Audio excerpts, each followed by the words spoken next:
Babalik ng alamat. 4 na taon na ang nakalipas, misteryosong umalis siya sa gabi ng kanilang kasal. Dahil dito, hinamak siya ng kanyang pamilya. Ngayon, 4 na taon na ang lumipas, at matagumpay siyang bumalik sa kanya bilang pinakadakilang mandirigma. Kabanata 1. Sa Northern Crimson Prison na matatagpuan sa Sangguan Desert, umiikot ang hangin at buhangin sa hangin, na tila may balak na ilubog ang buong bilangguan. Kinulong ng bilangguan ang pinakasadistikong mga mamamatay tao sa mundo, kabilang ang mga serial killer na pinaghahanap na mga pog-anti sa mundo. Bukod doon, nakulong din doon ang Rainy Night Butcher na pumatay sa isang pamilya ng mahigit 100 tao at top-notch hackers na nakalusot sa Sanctum. Higit pa rito, ikinulong ng bilangguan ang nangungunang pumatay sa mundo na nabigong pumatay sa pinuno ng isang partikular na bansa ngunit nilipol ang higit sa 100 espesyal na puwersa bago pumunta sa LAM. Ang bawat isang kriminal na nakakulong doon ay may dugo ng hindi bababa sa 100 buhay sa kanilang mga kamay. Kaya, ang kanilang mga kamay at binti ay nababalot ng mabibigat na kadena na bakal. Sa harap ng kanilang mga selda ng bilangguan ay may mga ganap na armadong gwardya na nagbantay 24/7. Napakahigpit ng seguridad na kahit isang langaw ay hindi makatakas. Gayunpaman, mayroong isang pagbubukod. Ang lalaki ay tila hindi pumatay ng sinuman at walang kahit nakititing na aura ng nakamamatay na aura. Sa katunayan, lumilitaw na tila siya ay nabilanggo doon ng hindi sinasadya. Walang kadena sa kanyang mga kamay o paa, at hindi man lang siya nakasuot ng uniforme sa bilangguan. Walang nakakaalam ng kanyang pangalan, lalo na kung bakit siya nakakulong sa bilangguan. Ang alam lang nila ay dumating siya sa Northern Crimson Prison ng mag-isa noong 1 taon nang walang escort ng sinumang gwardya. At ang nakakagulat, ang tingin sa mga mata ng mga gwardya ng bilangguan nang tingnan siya ng mga ito ay bakas ng bahagyang paggalang. Bang! Bang! Bang! Isang prison guard na may hawak na tray sa kamay ang kumatok sa pinto ng kulungan ng lalaki. Ginoo De La Cruz, nandito ako para ihatid ang pagkain mo. Sige. Ibaba mo na lang. Hindi man lang nag-abalang iyangat ng lalaki ang kanyang ulo habang pinaglaruan ng isang Desert Eagle sa kanyang mga kamay. Wala pang 1 minuto, na-disassemble na niya ang Desert Eagle at naayos na muli. Ang bilis ng kanyang mga kamay ay napakabilis na halos imposible para sa kahit na mga tauhan ng militar na talunin siya. Huling araw mo na dito sa Northern Crimson Prison, Mr. De La Cruz. Inilapag ng prison guard ang tray, ngunit hindi siya umalis. 1 taon na. Kawakas, itinaas ng lalaki ang kanyang ulo at ipinakita ang kanyang mukha. Siya ay nagpakita na napakabata, lamang sa kanyang 20s. Hindi siya patas pero isang touchstand. Ang tanging nakakatakot sa kanya ay ang kanyang mga mata. Matalas silang parang talam, malamig at walang emosyon. Bahagyang tumango ang prison guard. Oo. Pauwi na ang warden mula sa ibang bansa at lalapag sa loob ng 1 oras. Bakit siya sasama? Bahagyang itinaas ng lalaki ang kanyang kilay. Lalapit siya para makita ka. Ang warden ng Northern Crimson Prison ay namumuno sa lugar sa loob ng mga dekada, ngunit hindi pa siya nakakita ng sinuman. Sa Northern Crimson Prison, nagkaroon siya ng maladyos na pag-iral at nagharing pinakamataas. Walang nang-ahas na kontrahin siya, lalo pa siyang suweyan. Gayunpaman, siya ay kasalukuyang nagmamadali pabalik mula sa ibang bansa para lamang makita ang lalaki. Humisi ang lalaki, naputol ang tingin. Ha! Ilabas mo ako, pa ako. Gusto niya yata akong makitang umalis sa lugar na ito ng sarili niyang mga mata. Hanggat nasa Northern Crimson Prison ako, wala siyang peace of mind. Sabihin sa kanya na hindi niya kailangang pumunta at makita ako kung aabot siya ng higit sa kalahating oras. Sa halip, bumalik ka na lang sa pinanggalingan niya. Pagkatapos sabihin niyon, ikinaway niya ang isang dismissive na kamay at hindi na binayaran ang bantay ng bilangguan. Naiintindihan mo, Mr. De La Cruz. Ibinaba ang kanyang ulo, pagkatapos ay umalis ang gwardya ng bilangguan. Makalipas ang ilang sandali, sa wakas ay ibinaba ng lalaki ang Desert Eagle sa kanyang mga kamay. Medyo hindi nakafocus ang kanyang tingin. Ang bilis talaga ng panahon. Sa isang kisap mata, 1 taon na ang lumipas. Mukhang oras na rin para umalis ako sa malaimpyernong lugar na ito. Makalipas ang kalahating oras, isang nasa katanghaliang gulang na lalaki na pagod na sa militar ang humakbang patungo sa bilangguan sa mismong tuldok. Sa sandaling siya ay tumuntong sa bilangguan, ang maingay na lugar ay agad na bumagsak sa katahimikan. Wala nang maririnig na kahit isang tunog. Ang mga bilanggo, na kadalasang marahas at ganid, ay kumilos na para bang nakakita sila ng isang bagay na nakakatakot sa kanyang paningin. Sa sobrang takot ay wala silang lakas ng loob na magpakibot kahit isang kalamnan. At ang taong iyon ay walang iba kundi ang warden ng Northern Crimson Prison. Sa sandaling iyon, maingat siyang kumakatok sa pintuan ng selno. 0. Hindi ako late, Mr. De La Cruz. Ang warden ay nakatayo sa labas ng pinto, hindi nangangahas na pumasok ng walang pahintulot. Nahuli ka ng isang segundo. Ang lalaking kilala bilang si Mr. De La Cruz ay tahimik na sumulyap sa kanya bago kumaway ng kamay at gumuhit, "Come in." Agad-agad, Mr. De La Cruz. Maingat na itinulak ng warden ang pinto at pumasok. Paano mo ito nahanap dito nitong nakaraang taon, Mr. De La Cruz? Possible. Kabanayad na tinig, ang lalaki ay nagpaliwanag, ang pagkain ay medyo masarap, ngunit ito ay masyadong boring kapag walang babae. Nakakasukang makasama ang grupo ng mga lalaki araw-araw. As you know, Mr. De La Cruz, no woman is allowed in this prison. Ang warden ay nagsuot ng agrabyado na ekspresyon. Ito ay isang bilangguan, hindi isang clubhouse. Kung gayon, ano ang magiging hitsura ng pagpupuslit ng ilang babae? Okay, iwanan mo ang kaawa-awang pagkilos na iyon. Tinapunan siya ng lalaki ng isang naiinip na tingin. Oras na ba? Oo. Tumango ang warden, sinabi ng warden, aalis ka na, Mr. De La Cruz. Tara, umalis na tayo. Hindi pa nagtaas ng kamay ang lalaki ay agad na humakbang ang warden at tinulungan siyang makatayo mula sa lupa. Ginoo. De La Cruz, nakita mo na ba ang bagay na hinahanap mo noong nakaraang taon? Hindi. Umiling ang lalaki, malamig ang titig. Isang taon na ang nakalilipas, sinadya niyang pumunta sa lugar na ito, ang pinakamapanganib na bilangguan sa mundo, para maghanap ng isang bagay. Isang taon na ang lumipas, ngunit hindi pa rin niya ito nahahanap. Sa mismong segundong lumabas siya sa kanyang selda, lahat ng mga preso sa buong bilangguan ay lumuhad at yumuko. Wala ni isa sa kanila ang nabigo na gawin ito. Para silang mga katulong na nasulyapan ng kanilang Panginoon, nanginginig sa takot. Aalis ka, Mr. De La Cruz. Hindi napigil ang magtanong ng isa sa mga preso. Bakit? Nagdadalawang isip ka bang makita akong umalis? Nagtaas ng kilay ang lalaki. Sabay-sabay na bulalas ng mga preso, oo naman. Paano namin natitiis na makita kang umalis gayong napakabuti mo sa aming lahat, Mr. De La Cruz? Kung gayon, paano kung manatili ako? Tinubok ang tubig, hinailan ng lalaki ang kanyang paa pabalik. Sabay-sabay, lamig ang bumalot sa mga gulugad ng mga bilanggo, at pinagpawisan sila ng malamig. Hindi, Mr. De La Cruz. Nguso ang lalaki, sige, itigil mo na ang pagkilos. Hindi mo kayang makita akong umalis. Sa tingin ko ay sabik kang makita akong umalis sa halip. Taunang araw na dumating siya sa Northern Crimson Prison, binasag niya ang 3 sa mga tadyang ng isang bilanggo. At sa ikalawang araw, nabali niya ang binti ng isang preso. Kawala pang kalahating buwan, walang ni isang preso sa buong Northern Crimson Prison ang nakaligtas sa kanyang pananakit. Makalipas ang ilang minuto, tuluyang lumabas ang lalaki sa Northern Crimson Prison. Medyo nakakasilaw ang sikat ng araw sa labas. Samantala, matagal nang naghihintay sa labas ng kulungan ang isang helicopter. Sa sandaling siya ay nakita, ang mga hukbo na nakauniforme ay bumagsak sa kanilang mga tuhod. Pang-Dragon Guards, Eagle Dragon Guards, Anima Dragon Guards, at Divine Dragon Guards sa iyong serbisyo, Ozere. Baka bumangon kayong lahat. Itinaas ng lalaki ang kanyang kamay ng isang fraction. Isang taon na. Ikinalulungkot kung pinaghintay ko kayong lahat. Hindi talaga. Ang karamihan ng mga hukbo ay nanatiling nakaluhod, hindi gustong tumayo. Handa kaming gugulin ang aming buong buhay sa paghihintay sa iyong pagbabalik, Ozere. Malakas nilang ipinahayag. Isang taon na. Naghintay kami ng isang buong taon, at sa wakas ay nagbunga na ito sa sandaling ito. Bumalik na si Ozere. Itinaas muli ng lalaki ang kanyang kamay. Sige, bumangon ka na. At saka, hindi na ako si Ozere.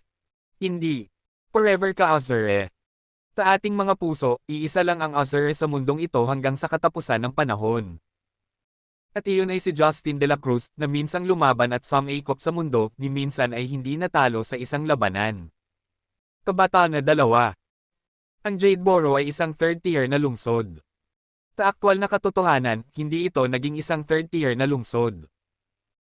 Maraming tao ang tumakas sa lugar sa sandaling magkaroon sila ng pera, patungo sa mas maunlad at maunlad na mga kabiserang lungsod o mga lungsod sa unang antas. Para kay Justin, gayunpaman, ang Jadeboro ang lugar na pinangarap niya ng hindi mabilang na beses sa nakalipas na 3 taon. Kung tutusin, isang taong hindi niya makakalimutan sa buong buhay niya ay naroon, at ang taong iyon ay ang kanyang asawa, si Diana Smith.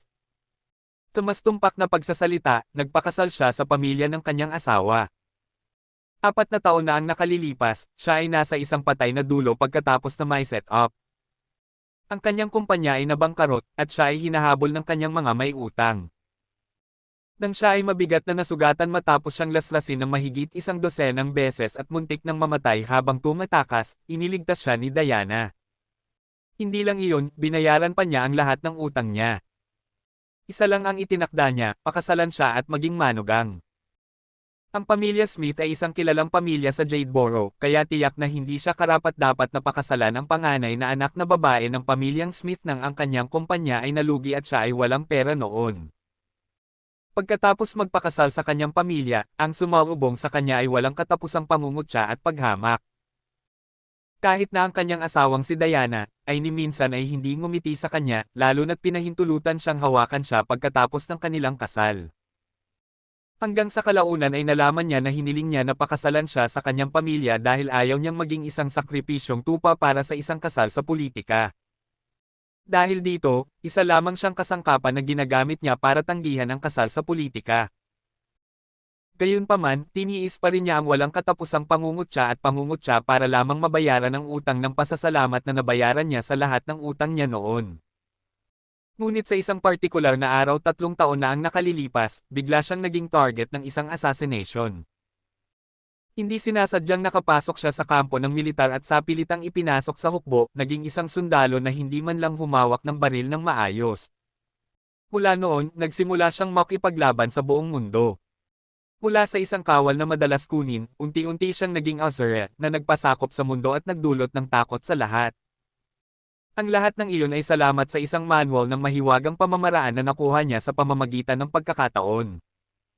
Ang manual na iyon ay kilala bilang sinaunang sagradong dragon technique.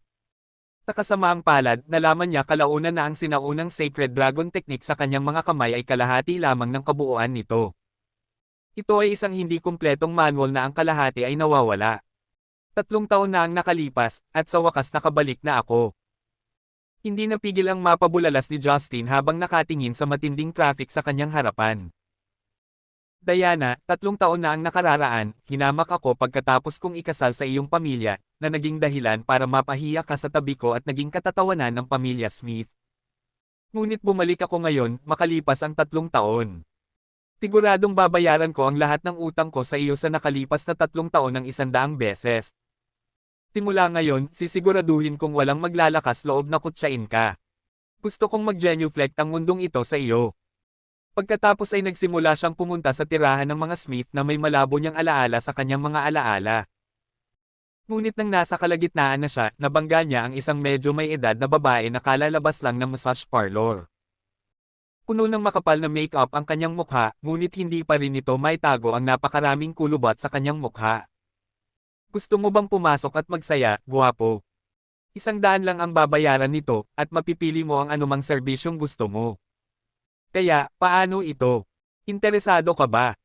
Kasunod nito, ang nasa katanghaliang gulang na babae ay sumugod sa harap upang sunggaban si Justin. Natural, hinding-hindi papayag si Justin na hawakan man lang ang laylayan ng damit nito. Sa ganoong babae, nakakadiri ako kahit na siya ay nag-aalok ng kanyang sarili sa akin ng libre, lalo na ang kailangang magbayad ng 100 para sa kanyang mga serbisyo. Layuan mo ako. Bahagyang nagsalubong ang kanyang mga kilay, at nagmadaling umatras. Ngunit sa tiyak na sandaling iyon, ang nasa katanghaliang gulang na babae ay muling sumubsob sa kanya. Tara, huwag kang ang made mo, guwapo.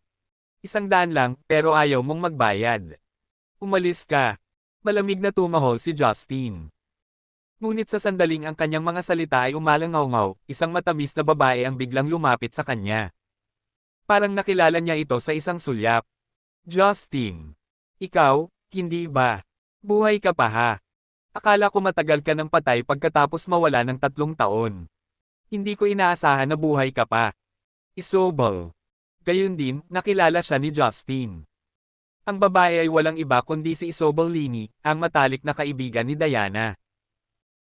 Noong nagpakasal siya sa pamilyang Smith, ginamit niya ang lahat ng uri ng kasuklam-suklam na pamamaraan para saruan siya sa harap ni Diana, kahit na gumawa pa ng mga chismis para pilitin si Diana na hiwalayan siya. Oh gosh, ikaw talaga. Nanlaki ang mata ni Isobel. Nakanganga sa kanya nang hindi makapaniwala, sinabi niya, akala ko napagkamalan kong iba ang para sa iyo at nagtataka lang ako kung bakit may isang tao na kamukha mo ng walang kwentang basurang tulad mo. Mula nang ikasal si Justin sa pamilyang Smith, nagalit na siya sa kanya. Kitawa-tawa. Si Diana ay ang tagapagmana ng pamilyang Smith na may maraming pangakong binata at mga kabataang tagapagmana na humahabol sa kanya. Gayunpaman, kailangan lang niyang piliin ang tauna na ito na walang kahit isang sentimo sa kanyang pangalan at hanggang sa kanyang mga mata sa utang. Nasaan si Diana? Wala sa mood si Justin na makipagyak sa kanya. Sa kanyang mga mata, hindi siya naiiba sa isang langgam. Kahit na ang pagsasabi ng karagdagang salita sa kanya ay parang isang pag-aaksaya ng hininga sa kanya. Diana, mayroon ka pa bang lakas ng loob na hanapin siya? Napangisi si Isobel, 3 taon kang umalis ng walang salita, at naghahanap ka ng kabit sa tabi ng kalsada pagbalik mo. Hindi bale na, ngunit kahit na ikaw ay pumunta para sa tulad ng isang mababang class worker. Kung tutusin ang itsura niya, wala ngang 100, ha? Nakakadiri ka talaga, Justin de la Cruz. Ipapayo ko sa iyo na magwala na lang sa halip na hanapin si Diana. Maliwanag sa araw na inakala niya na si Justin ay labis na nadismaya sa sekso kaya nanghihingi siya ng mga serbisyo ng isang kabit sa tabi ng kalsada. Bale kung gusto niyang makasama ito sa isang puta, ngunit ito ay sobra na. Isang tingin lang sa kanya ay nasusuka na ako at parang nasusuka na ako. Anong mali sa itsura ko? Ang nasa katanghaliang gulang na babae ay agad na nakakita ng pula nang marinig ang kanyang pang-iinsulto. Hayaan mong sabihin ko sa iyo na makakakuha ako ng 12 ng mga customer sa isang araw. Maraming lalaki ang gustong magpatulog sa akin. Sanay ako sa lahat ng uri ng paglalaro sa kama, kaya talagang nakakatuwang gawin ang paalang na tango kasama ko. Isang matangos na bata na parang wala kang alam. Dumaan lang ako. Hindi ko siya kliyente. Hindi maiwasang kumunat ang noo ni Justin nang lalong lumakas ang kakulaitan ng mga sinabi ni Isobel. Wala siyang pakialam kahit man lang na hindi siya maintindihan ni Isobel, ngunit ayaw niyang magkaroon ng maling ideya si Diana tungkol sa kanya. Si Isobel ay hindi naniwala sa kanya. Hindi ka man lang manggahas na umamin na humihingi ka ng serbisyo ng isang kabit. Justin, bakit ang duwag mo pa rin gayong 3 taon na ang nakalipas mula nang huli kitang makita? Talagang bulag si Diana noon para mahalin ka. Talagang sasabihin ko sa kanya ang tungkol dito. Sisiguraduhin kong hihiwalayan ka niya. Pagkatapos niyang sabihin iyon, umikot siya sa kanyang sexy high heels at umikot paalis. Gayunpaman, hinawakan siya ni Justin at malamig na nagtanong, nasaan si Diana? Dalhin mo ako sa kanya. Gusto mo siyang makita. Sa tingin mo ba karapat-dapat ka? Nakangiting nagpatuloy si Isobel, gusto mong malaman kung nasaan siya, ha? Okay, sasabihin ko sa iyo ang sagot. Siya ay nakikipag-date kay Mr. Langford sa Phoenix International Hotel. Alam mo ba kung sino iyon? Siya si Alvin Langford, ang nag-iisang anak na lalaki ng chairman ng Langford Group. Mayroon siyang ilang daang milyon sa mga ari-arian. 3 taon na niyang hinabol si Diana, at plano niyang hiwalayan ka at pakasalan siya. Anong sinabi mo? Gusto niyang magpakasal sa iba. Matapos marinig iyon ni Justin, biglang nanlamig ang kanyang ekspresyon. 3 taon na kaming hindi nagkikita, pero umaasa talaga siyang magpakasal sa iba sa mismong araw na bumalik ako. Kabanata 3. Umisi si Isobel, oo naman. Hindi ba't higit pa sa kabaitan niya ang paghintay sa iyo ng 3 buong taon? O inaasahan mo ba siyang mabubuhay na parang balo sa natitirang bahagi ng kanyang buhay? Dalhin mo ako sa kanya. Wala nang panahon si Justin na makipagtalo sa kanya dahil gusto lang niyang makita si Diana sa lalong madaling panahon. Snorting, Isobel commented, bakit mo siya gustong makita? Ang patuloy na kumapit sa kanya at manguusig sa kanya ng walang katapusan. At saka, anong karapatan mong puntahan siya? Katotohanan, siya ay tumingin sa isang deadbeat tulad niya mula sa kaibuturan ng kanyang puso. 3 taon na siyang ikinasal sa pamilya Smith, ngunit wala siyang nagawang mabuti para sa pamilya. Nakaupo lang siya at nagpapakasaya buong araw na parang may-do-well. Kung hindi dahil sa pagpapakain sa kanya ng pamilya Smith sa nakalipas na 3 taon, matagal na siyang namatay sa gutom. Hindi ko talaga maintindihan kung bakit kinailangan pang pakasalan ni Diana ang isang walang kwentang basurang tulad niya gayong maganda naman at perpektong figure. Pagkatapos ay mariing sinabi ni Justin, huwag kang mag-alala dahil hindi ko siya guguluhin. Kung talagang gusto niyang pakasalan ang Mr. Langford na iyon, hindi ko siya pipigilan kahit kaunti. At saka, paano siya magpapakasal sa iba nang hindi dumaan sa divorce procedure sa akin? Talaga. Nakaramdam pa rin ng pagdududa si Isobel. Tabanayad na tinig, iginiit ni Justin, bakit ako magsisinungaling sa iyo? Natural na pakakawalan ko siya kung may nakilala siyang mas better. With a cold snort? Isobel warned, ganoon kalaki ang self-awareness mo, at least. Hayaan mong babalaan kita na si Mr. Langford ay bubugbugin ka kung maglakas loob kang pumunta at gumawa ng gulo, Justin. May kasama siyang mga bodyguard kahit saan siya magpunta. Mag-behave ka kung ayaw mong mamatay. Pagkasabi nun, pumara ng taxi si Isobel. Pasok. Utos niya nang hindi siya tinitigan kahit isang sulyap. Phoenix International Hotel, pakiusap. Nang sabihin niya sa driver ng taxi ang kanyang patutunguhan pagkatapos sumakay sa taxi, mabilis na umalis ang taxi. Sa isang sulyap kay Justin, na nakaupo sa harapan, malamig na bumulong si Isobel. Pagkatapos, kinuha niya ang kanyang telepono at pinadalhan si Diana ng isang mensahe na nagsasabing, Diana, nakasalubong ko si Justin sa aking paglalakbay. Nang lumabas ang mensahe, biglang nanginig si Diana na nakaupo sa hapagkainan sa hotel. Pati ang kamay niya na nakahawak sa phone niya ay bahagyang nanginginig. Bumalik si Justin. 3 taon na ang nakalipas, misteryosong nawala siya, at wala pang balita tungkol sa kanya. 3 taon na siyang nawawala. Akala ko ay hindi ko na siya maririnig pang muli sa buong buhay ko, ngunit hindi ko inaasahan na muli siyang haharap sa akin pagkatapos ng 3 taon. Bilang tugon, nag-text siya, nasaan siya. Hindi nagtagal, sumagot si Isobel, he's coming to Phoenix International Hotel with me. Nang makita ni Diana ang nilalaman ng mensahe, agad na nagbago ang kanyang ekspresyon. Pupunta siya dito. Anong problema, Diana? Si Alvin Langford, na nakaupo sa tabi niya, ay dali-daling nagpahayag ng kanyang pag-aalala nang mapansin na tila nawala ang kanyang ekspresyon. Wala lang. Si Diana ay tila kalmado at hindi nababagabag sa ibabaw, ngunit isang bagyo ng emosyon ang walang katapusang namumuo sa loob niya. Huwag kang mag-alala. Hanggat pakasalan mo ako, natural na tutulong ang pamilya Langford para malutas ang krisis na kinakaharap ng pamilya Smith. Maling inakala ni Alvin na nababahala siya sa kalagayan ng pamilya Smith. Kung pakakasalan mo ako, magiging bahagi ka ng pamilya Langford. Sa oras na iyon, sino pa rin ang maglalakas loob na kunin ka sa Jadeboro? Sino ang maglalakas loob pa rin pumili sa pamilya Smith? Siya ay may ganap na pagtitiwala sa harap niya. Bagamat minsan na siyang ikinasal, hindi man lang siya naabala. Pagkatapos ng lahat, narinig niya na sa kabila ng kanyang kasal sa isang walang kabuluhang nagngangalang Justin de la Cruz matagal na ang nakalipas, hindi pa siya ginalaw ng lalaki sa nakalipas na 3 taon. Kaya naman, siya ay dalaga pa sa kasalukuyan. Ginoo Langford, ay. Magsasalita pa sana si Diana, pero pinutol siya ni Alvin, sige. Huwag na nating pag-usapan iyon. Birthday mo ngayon, kaya magsaya ka. Habang sinasabi iyon ay itinaas ni Alvin ang kanyang kamay at pinitik ang kanyang mga daliri. Sabay-sabay, humakbang pasulong ang isang subordinate niya na may dalang kahon ng regalo na tila napakaraming duyan sa magkabilang kamay. Mangyaring tumahimik, lahat. Tumayo si Alvin at nag-wave ng kamay. Kaagad, ang orihinal na maingay na pribadong silid ay naging napakatahimik na maaaring makarinig ng isang pin drop. Birthday ni Diana ngayon, kaya binilhan ko siya ng Seraphic Star from abroad. Ito lang ang kauri nito sa buong mundo at nagkakahalaga ng 18 milyon. Matapos sabihin iyon ni Alvin, inabot niya iyon at binuksan ang kahon ng regalo. Takahon ng regalo ay isang platinum na kwintas na may katangi-tanging brilyante. Ito ay kumikinang ng maliwanag at nagniningning. 18 milyon. Agad namang nabigla ang lahat nang lumabas ang figurang iyon sa bibig ni Alvin. Diyos ko, 18 milyon ang halaga ng brilyante na iyon.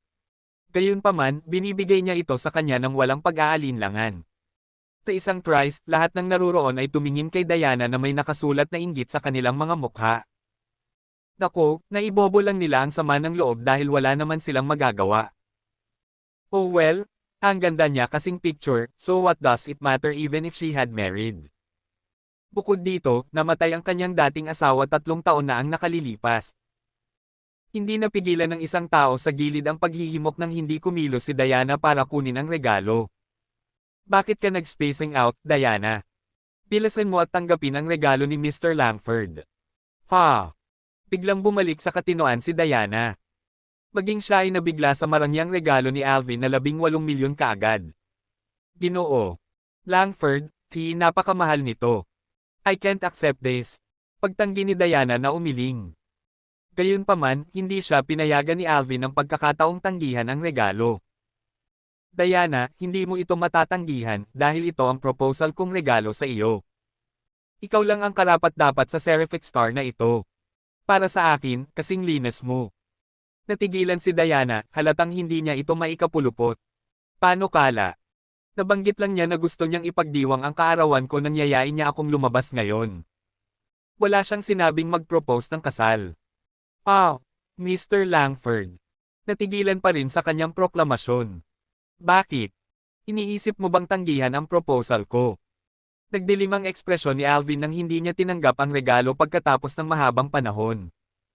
Diana, huwag mong sabihing naiinis ka pa rin sa tauna na iyon, Justin. Nag-iisang anak ako ng chairman ng Langford Group. Hindi naman ako mababa sa walang kwentang manugang sa puso niya, diba? O syempre hindi. Nagmamadaling tanggi ni Diana. Kung gayon, ano iyon? Lalong nagdilim ang ekspresyon ni Alvin. Diana, 3 taon na kitang hinintay. Bakit nag-aalangan ka pa, Diana? Bilisan mo at tanggapin ang regalo. Kung magpapatuloy ka, magagalit si Mr. Langford. Dapat alam mo ng lubusan ang kahihinatnan kung naiinis siya. Nang hindi pa rin kumikibo si Diana na tanggapin ang regalo, mabilis na hinimok ng kanyang mabubuting kaibigan sa gilid, "Don't tell me you are still longing for that dog." Anong karapatan niya na ikumpara kay Mr. Langford? Wala siya kung ikukumpara. Wala siyang pera, ngunit wala rin siyang anumang ambisyon. Wala man lang siyang maayos na trabaho, at umaasa lang siya sa pamilya Smith para mabuhay. Kung hindi dahil sa pamilya mo, matagal na siyang namatay sa gutom. Isa pa, 3 taon na siyang nawala, kaya baka matagal na niyang sinipa ang balde. Bakit hinahabol mo pa rin ang isang patay na tao? Si Diana ay hindi nagmamadali, ngunit ang kanyang mga kaibigan sa paligid niya ay galit na galit, bawat isa ay mas malala kaysa sa huli. Siya. Sasabihin pa lang niya na buhay pa si Justin, pero pinutol siya ni Alvin bago pa siya makapagsalita. Diana, ito na ang huling beses na itatanong ko ito sa iyo. Pumayag ka bang pakasalan ako? Hindi ako sang-ayon. Bago pa makasagot si Diana ay walang paabi na sinipa ang pinto ng private room. Kabanata 4. Bang! Tinipa ni Justin ang pinto at padubog na pumasok sa pribadong silid. Nang makita siya ni Diana, nagbago ang ekspresyon ng mukha niya. Justin. Siya ay buhay pa. Pagkatapos ng 3 taon na hindi siya nakita, kahit siya ay unti-unting nagsimulang maniwala sa tsismis ng kanyang pagkamatay. Hindi ka pumapayag. Tinapunan ni Alvin ng malamig na tingin si Justin na may bakas ng panghahamak sa kanyang mga mata. Sino ka sa tingin mo? Sa tingin mo ba may karapatan kang hindi sumang-ayon pagdating sa kasal namin ni Diana? Ako ang asawa niya. Sabihin mo, may karapatan ba akong hindi sumang-ayon? Umisi si Justin, ni hindi man lang siya pinapansin kahit isang sulyap. Sa halip, naglakad siya papunta kay Diana. Matagal na, Diana. Kawakas, kinilala ng iba ang lalaking nauna sa kanila bilang si Justin, na nawala 3 taon na ang nakararaan. Justin de la Cruz. Hindi ba siya patay na? Bakit ka nandito? Napabalikwas si Diana para mapanatili ang distansya kay Justin. Nagniningning ang pagkakahiwalay sa kanyang mga mata. Birthday mo ngayon, kaya syempre kailangan kong sumama. Isang matamis na ngiti ang isinalubong sa kanya ni Justin. Ang dahilan kung bakit siya nagdesisyon noong isang taon na umalis sa Northern Crimson Prison sa partikular na araw na iyon ay walang iba kundi ang kaarawan ni Diana. 3 mahabang taon siyang naghintay para sa mismong araw na ito. So, ikaw ang dating asawa ni Diana. Sa wakas ay napansin ni Alvin si Justin at sinuri ito. Sa kasamaang palad, sumilay sa kanyang mga mata ang isang kislap ng pang-aalipusta nang mapansin niya na ang kasuotan ng lalaki ay murang gamit na hindi man lang umabot ng 100 ang kabuoang halaga. Pagkatapos ay nanunuya si Alvin, ikaw ang walang kwentang live-in-in-law na nabubuhay lang sa isang babae at isang buong taon nang nag-sponging sa pamilya Smith. Hindi ba't 3 taon ka nang namatay? Isang walang kwenta. Sa sandaling iyon, isang pahiwatig ng panunuya ang pumasok sa mga mata ng karamihan habang tinitingnan nila si Justin. Sa katunayan, nabubuhay siya ayon sa kanyang reputasyon bilang isang walang kabuluhan. Kahit 3 taon na, parang talo pa rin siya, hindi man lang umabot sa 100 ang buong outfit niya. Kumpara kay Alvin, ang nag-iisang anak ng chairman ng Langford Group, siya ay walang iba kundi isang kumpol ng putik. Hindi, ang pagtutumba sa kanya sa isang kumpol ng putik ay sa halip ay nakakainsulto sa putik. Isang piraso lang siya ng shitty. Baka buhay pa ako at sumipa kahit patay na kayo. Tinapunan siya ni Justin ng malamig na tingin bago inilipat ang tingin kay Diana at sinabing, halika, umuwi na tayo, Diana. Hindi ako aalis. Tumanggi si Diana nang walang pag-aalinlangan. Ang pangalawang narinig ni Alvin na pinababa niya si Justin, agad siyang natawa. Narinig mo ba yon? Ayaw umalis ni Diana kasama ka, Dad. Buti na lang mawala ka na sa paningin ko bago pa tumibok ang init ng ulo ko. Kung hindi, iniunat niya ang kanyang kamay, pinitik niya ang kanyang mga daliri. Sabay-sabay na humakbang ang ilang bodyguard na naka-black suit at pinalibutan si Justin. Sa hitsura ng mga bagay-bagay, agad nilang binubugbog si Justin sa utos ni Alvin. Ano ang gagawin mo kung hindi? Nanlamig ang tingin ni Justin. Itapon mo siya dito. Wala sa mood si Alvin na makipagyak sa kanya. Kasabay ng pagwagayway ng kanyang kamay, ilang mga bodyguard ang agad na sumugod. Isa sa kanila ang umiwas ng kamao sa mukha ni Justin. Ikaw ang nagtanong. Habang nanlalamig ang ekspresyon ni Justin, lumabas ang palad niya. Isang malutong na sampal ang nahati sa hangin, at dama po ang palad niya sa mukha ng bodyguard. Thud! Kasunod nito, isang malakas na tunog ang umalangaw-ngaw. Ibinagsak sa lupa ang bodyguard na walang lakas para gumanti. Tumalsik ang dugo sa kanyang ilong at bibig, at bigla siyang nahimatay. Ito ay imposible. Labis na nasaktan si Alvin. Ang iilang lalaking ito ay mga retiradong espesyal na puwersa na kinuha ko sa napakataas na presyo.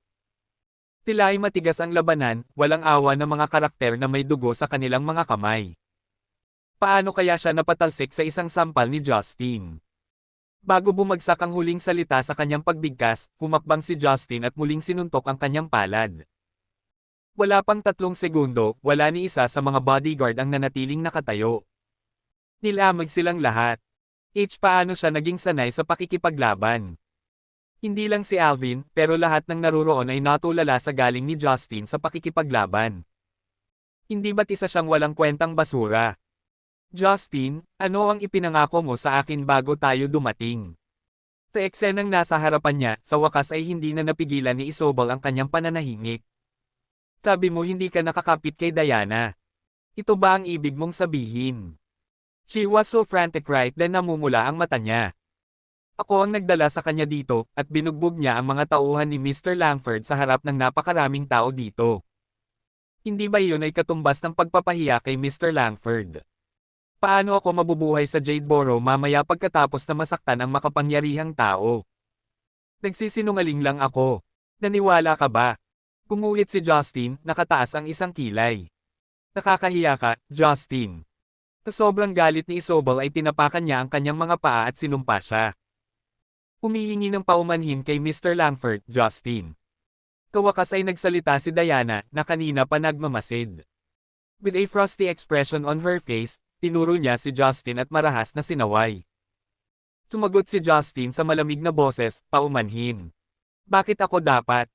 Hindi ka ba dapat humingi ng tawad pagkatapos mong bugbugin ang kanyang mga tauhan? Lalong nanlamig ang ekspresyon ni Diana. Ilang taon na ang nakalilipas, nasanay na siya na gawin niya ang kanyang utos. Kahit anong sabihin ko, hindi siya naglakas loob na suwayin ako. Pero ngayon, naglakas loob talaga siyang tanungin ako. Ang kanyang mga tauhan ang gumawa ng unang hakbang. I was merely defending myself, malamig na sagot ni Justin. Humingi ng tawad. Karapat-dapat pa ba siya sa paghingi ko ng tawad?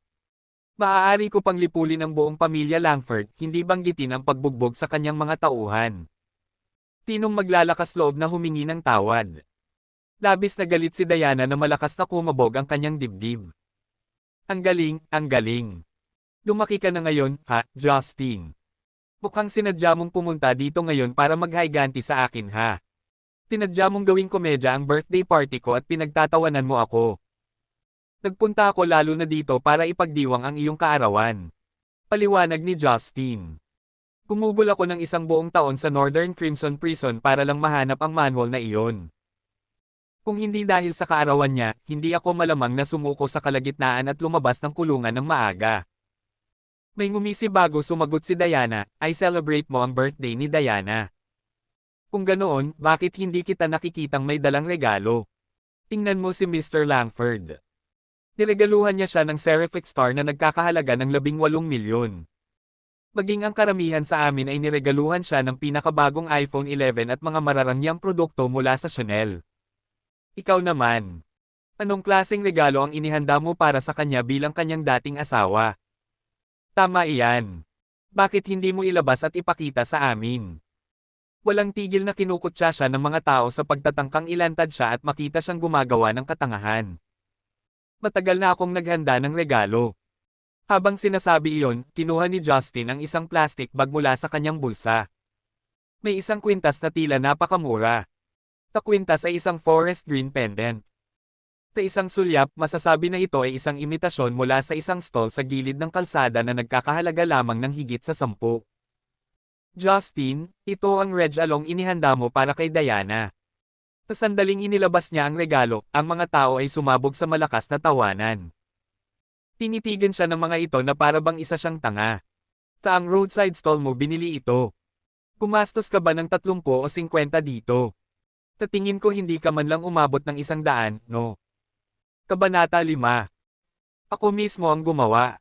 Gaano man nila siya tinutuya, nanatiling hindi nabigla si Justin. Ako mismo ang gumawa. Gaano man nila siya tinutuya, nanatiling hindi nabigla si Justin.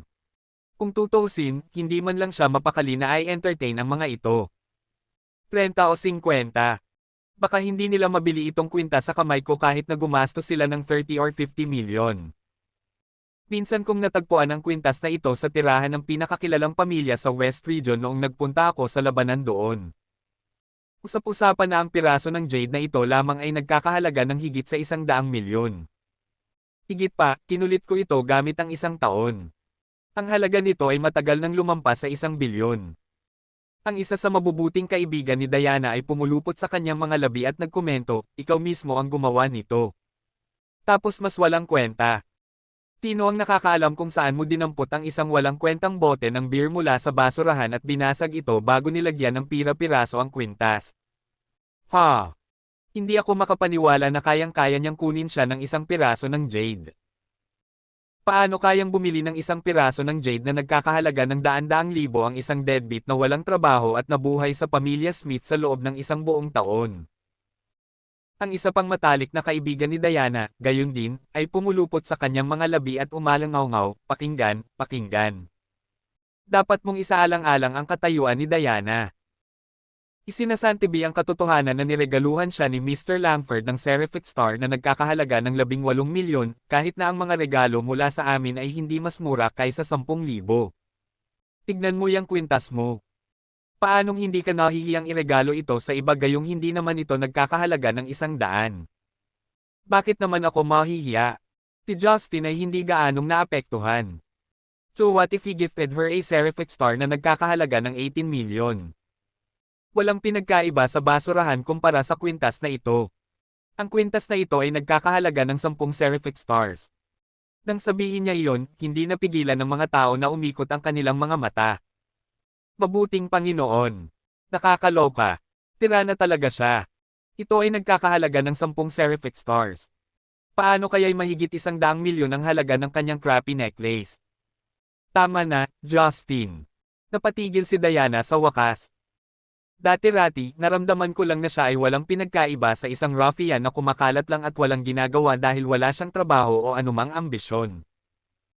Ngunit ngayon, sa wakas ay napagtanto ko na hindi lang pala siya isang bastos na nagbibiro kundi isang hambog din na walang kabuluhan at mahilig gumawa ng kasinungalingan. Ang kwintas na iyon ay nagkakahalaga ng higit sa 100 milyon. Hindi talaga ako makapaniwala na naglakas loob siyang sabihin iyon. Wala ba siyang kahihiyan? Itinuro niya si Justin at pinitik ang kanyang takip. Umalis ka dito. Huwag kang magpapakita sa harapan ko bago mo pa mabago ang ugali mong magyabang at magsinungaling. Tapat na talaga ako. Akala ko noong una ay mababago niya ang masasamang ugali niya pagkatapos niyang mawala sa loob ng 3 taon, ngunit hindi ko inaasahan na mas lalo siyang lumala. Nagtaas ng kilay si Justin. Tatingin mo nagsisinungaling ako. Tatingin mo hindi ko kayang bigyan ka ng Reg Along higit sa 100 milyon at sinasadya kong hipan ang sarili kong trompeta. Hindi ka ba? Lalong nanlamig ang ekspresyon ni Diana. Ha? Humuso si Justin kahit may kumislap na pagkadismaya sa kanyang mga mata. Diana, hindi mo pa rin ako gaanong naiintindihan. Kabuong 4 na taon na kasal kita, ni minsan ay hindi ako nagbitaw ng kasinungalingan o nagsinungaling sa iyo. Kahit na gusto mo ang buong mundo, maaari ko itong ibigay sa iyo anumang oras, lalo na ang isang regalo lamang na nagkakahalaga ng higit sa 100 milyon. Magandang kalungkutan. Nabaliw na siya. Tirana talaga siya. Iyon ang unang reaksyon ng karamihan. Hindi lang siya nasisiraan ng bait, kundi siya ay ganap na baliw. Siya ay nangangarap ng gising, kahit na nangangahas na ipahayag na maaari niyang ibigay sa kanya ang buong mundo kung gusto niya ito. Saan siya nakakuha ng lakas ng loob para sabihin ang ganoong bagay gayong siya ay isang live-in na manugang na nagpakasal sa kanyang pamilya? Napakawalan Gia. Umalis ka na lang, Justin. Ayaw kitang makita. Hindi rin ako gustong magsabi ng isa pang salita sa iyo. Nasusuka akong makipag-usap sa iyo. Hinabol siya ni Diana na para bang isang nakakainis na langaw. Mukhang hindi ka pa rin naniniwala sa akin. Umiling si Justin at iniabot sa kanya ang kwintas na nasa plastic bag. Ayaw mo ba ng kwintas na ito? Hindi. Kapag indayog ng kanyang kamay, pinalipad ni Diana ang kwintas. Pagkatapos, Justin, umalis ka na lang. What's the point of you staying when even Diana has told you to scram? Sa pagkakataong iyon, sinamantala ni Isobel ang pagkakataong sipin siya habang nakadapa. Eksakto. Pahirapan mo na lang sa halip na magpakatanga ka dito. Nakakahiya namang tao. Hindi ko talaga maintindihan kung bakit nagkaroon ng interes si Diana sa kanya noon. Sunod-sunod na umalangaw-ngaw ang mga mapanuksong boses. Gayunpaman, hindi naman naabala si Justin. Wala siyang pakialam sa mga hamak na langaw na iyon. Ngunit sa mismong mga sandaling iyon, isang tandang ang biglang tumagos sa hangin mula sa labas ng pinto ng pribadong silid. Agat Jadeite. Hindi naman ako niloloko ng mata ko, diba? Ito ba ay tunay na Agatha Jadeite? Hindi talaga pwede yon, no? Hindi ba nawala ang Agatha na Jadeite nang masira ang pinakakilalang pamilya sa West Region 2 taon na ang nakakaraan? Paano ito maaaring lumitaw sa Jadeboro? Sigurado ako. Ang aking mga mata ay hindi nawawala sa akin, at ito nga ang Agatha na Jadeite. Kasunod noon ay itinulak ang pinto ng private room. Pumasok sa silid ang isang matandang lalaki na nakaitim at tradisyonal na kasuotan na may neri isang hibla ng buhok na wala sa lugar. Nakasunod sa likuran niya ang isang nasa katanghaliang gulang na lalaki na nakasuot at nakasuot ng salamin na may kulay ginto. Excuse me, pero pwede ko bang malaman kung kaninong kwintas ito? Hindi pa nakapasok ang matandang lalaki sa silid ay itinaas niya ang kwintas sa kanyang kamay. Akin na, mahina akong pag-amin ni Justin. Sa iyo ito. Isang kislap ng pananabik ang sumilay sa mga mata ng matandang lalaki, at nagmamadali itong lumapit sa kanya. Pwede ko bang malaman kung saan mo nakuha ang kwintas na ito? At saan mo nakuha itong Agatha na Jadeite dito? Alam mo ba ang Agatha Jadeite? Bamawa kay Justin ang sorpresa. Lagnat na bamulong ang matandang lalaki, syempre gusto ko. Minsan kong nakita ang Agatha na Jadeite ilang taon na ang nakalilipas, ngunit nawala ito pagkatapos ng pagkawasak ng pinaka-prominenteng pamilya sa West Region, ang pamilyang Hatchmeister. May matagal nang nag-alok ng 200 milyon para dito sa black market pero hindi pa rin niya ito mabibili. Paano mo ito nakuha? 200 milyon. The instant the crowd heard that figure, lahat sila ay napabuntong hininga sa gulat. Ang crappy necklace na ito ay nagkakahalaga ng 200 milyon. Grabe iyan. Nagkataon lang na nakuha ko ito. Ayaw masyadong magpaliwanag ni Justin. Noon, siya ang nagwasak sa pinakakilalang pamilya sa West Region, ang pamilyang Hatchmeister. Kaya naman, ang Agatha na Jadeite na ito ay hindi lamang ang nakuha niya nang salakayin niya ang kanilang tirahan. Handa akong magbayad ng 200 milyon. Ibebenta mo ba sa akin? Malinaw na masasabi ng matandang lalaki na hindi gustong magpaliwanag ni Justin, kaya hindi na siya nagtanong pa. Hanggat handa siyang ibenta sa akin ang piraso ng Agatha na Jadeite, wala akong pakialam kung saan niya ito nakuha. Hindi. Agad namang tumanggi si Justin nang walang pag-aalinlangan. 250 milyon, kung gayon. Nag-alok ang matandang lalaki, katulad na hindi man lang umiimik. Mula nang mawala ang Agatha na Jadeite 2 taon na ang nakalilipas, ito ay hindi mabibili. Maaaring hindi ito mabili ng isang tao ng 300 milyon, mas mababa sa 200 milyon. Nagsalubong ang mga kilay ni Justin. Tinabi ko na hindi ako nagbebenta nito. Birthday gift ito sa asawa ko. 300 milyon. Iniabot ng matandang lalaki ang 3 daliri. Hindi. Hindi ako nagbebenta kahit mag-alok ka sa akin ng 1 bilyon. Hindi man lang siya tinapunan ni Justin ng tingin. Ha? Gusto niyang bilhin ang Agatha Jadeite na personal kung inukit sa loob ng 1 buong taon sa halagang 300 milyon lamang. Kabanata 6. Okay, tama na. I drop ang aksyon. Kawakas ay nawala ng pasensya ang isang tao nang makitang nakikipag-aksyon si Justin sa matandang lalaki, pabalik-balik. Sa tingin mo ba ang iyong walang kwentang bote ng serbesa ay maaaring maging isang kayamanan sa pamamagitan ng paghahanap ng 2 extra na ipapakita sa iyo? Okay, tama na. I drop ang aksyon. Kawakas ay nawala ng pasensya ang isang tao nang makitang nakikipag-aksyon si Justin sa matandang lalaki, pabalik-balik. Sa tingin mo ba ang iyong walang kwentang bote ng serbesa ay maaaring maging isang kayamanan sa pamamagitan ng paghahanap ng 2 extra na ipapakita sa iyo? Maglagay sa isang palabas. Agad na namulat ang realisasyon sa karamihan. Tama iyan. Paano ang isang walang kwentang tao na tulad ni Justin ay makakabuo ng isang bagay na nagkakahalaga ng ilang daang milyon?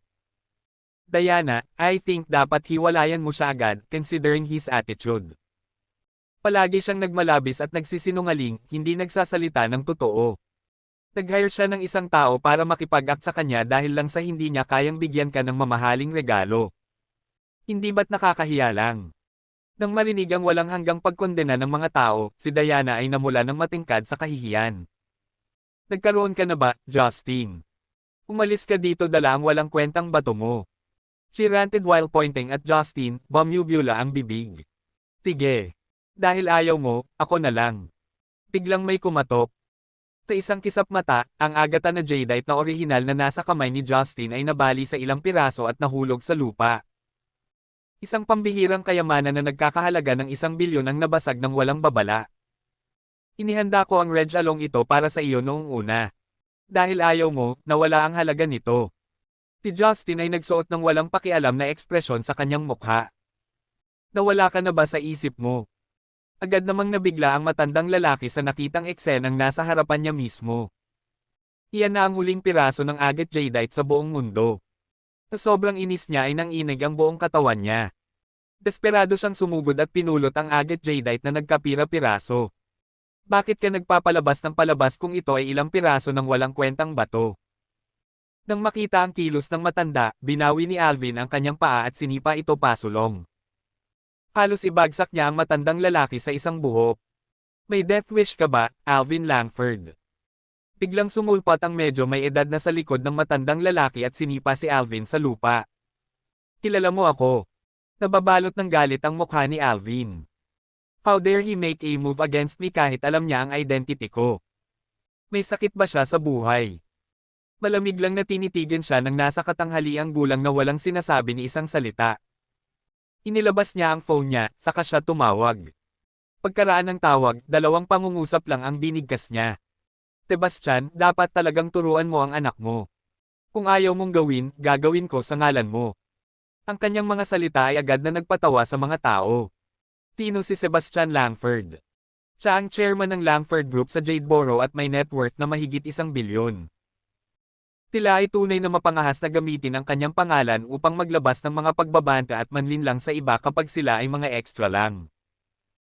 Sa hindi inaasahang pagkakataon, biglang tumunog ang telepono ni Alvin ilang segundo lang matapos magsalita ang medyo may edad na lalaki. Kamusta, tatay? Sabay-sabay na bumangon sa loob niya ang isang pakiramdam ng kaba. Lumuhad ka at humingi ng tawad. Ano? Nagulat si Alvin kung mali ba ang narinig niya sa kanyang ama. Sabi ko, lumuhad ka at humingi ng tawad. Bakit ako dapat? Sumirit si Alvin sa nagngangalit na mga ngipin. Bakit?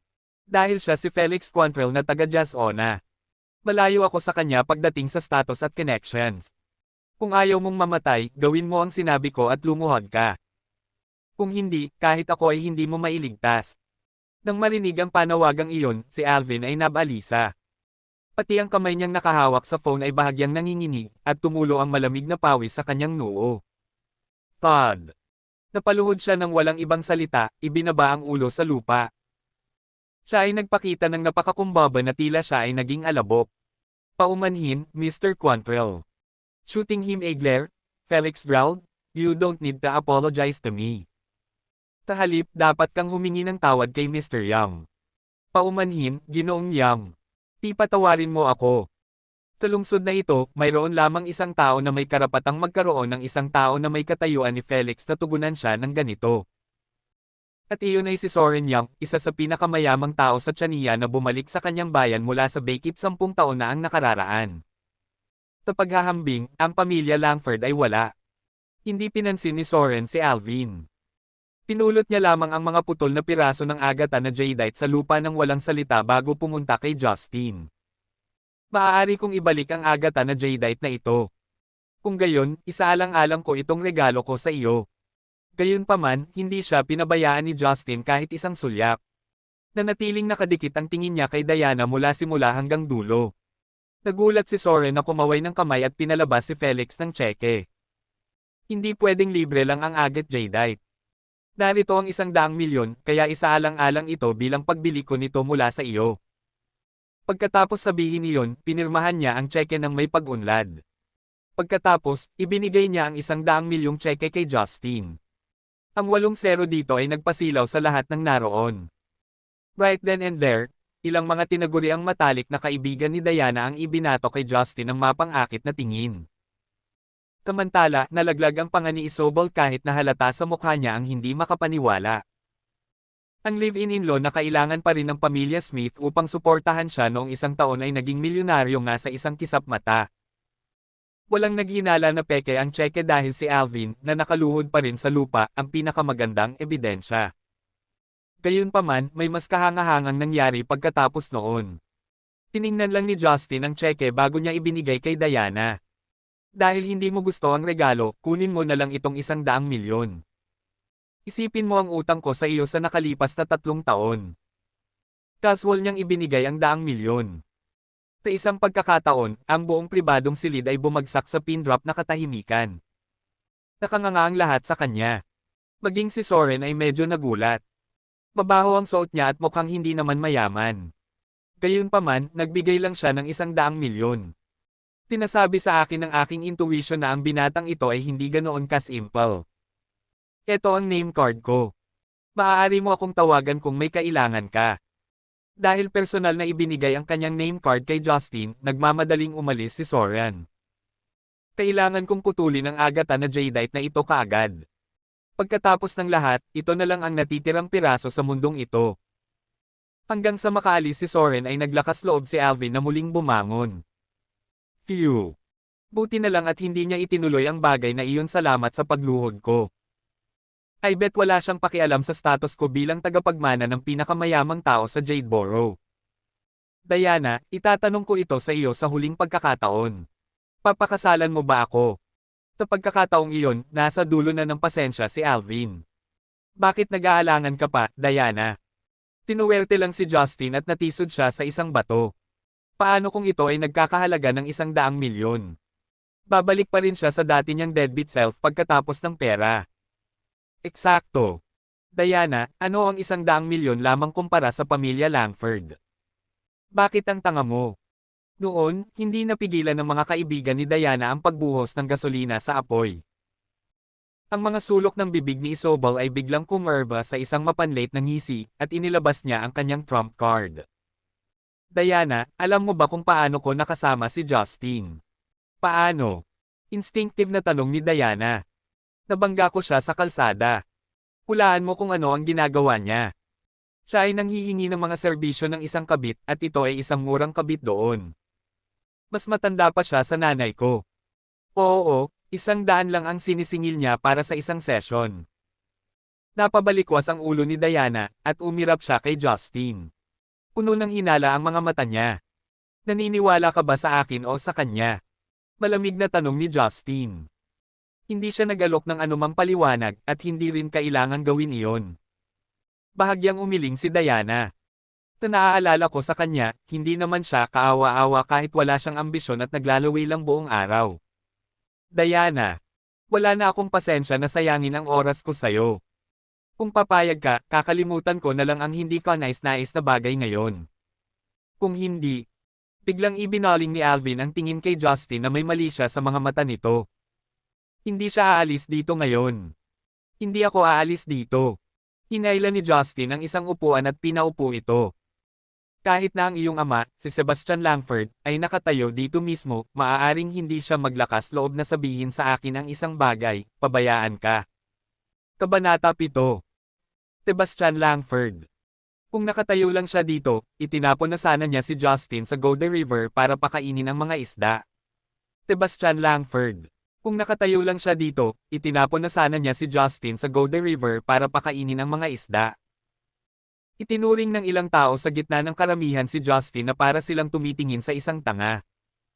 Sino sa Jadeboro ang hindi nakakaalam kung paano ito pinalaki ng Langford Group? Noon, sa malupit na pamamaraan ni Sebastian ay umakyat siya sa tuktok na nagsakripisyo ng hindi mabilang na mga tao bilang mga stepping stone.